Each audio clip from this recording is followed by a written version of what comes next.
পার্কে নিয়ে এসেছি, দুজনে কিন্তু ভালোভাবে থাকবি। মা বাবার সাথে সাথে থাকবে, ঠিক আছে? দুষ্টুমি করবে না একদম। এই হাসি পালালো, তাড়াতাড়ি ধরো। এই হাসি, দাঁড়া দাঁড়া দাঁড়া। বলেছিলাম না বাথরুমে করবি না। আহা, আরে মেরো না। এই খুশি কোথায় গেল?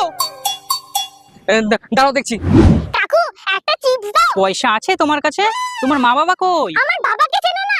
কালু গো, পাড়া সবাই চেনে। দাও। এই নিন দাদা, চিপ দিন। এই তুই এখানেই বস, আমি দেখি কোথায় গেল। আইসক্রিম। ওই তো আসছে। আইসক্রিম দাও। না না বোন থাক, তুই খেতে পাস না। চ তোকে খাবো। আইসক্রিম কিনে দাও, নাহলে বাড়ি যাব না। না এক্ষুনি খাওয়ালাম তো, চ আবার বাড়ি চ। বাবা বলে নাও না। কিনে দেবে না তো? ঠিক আছে।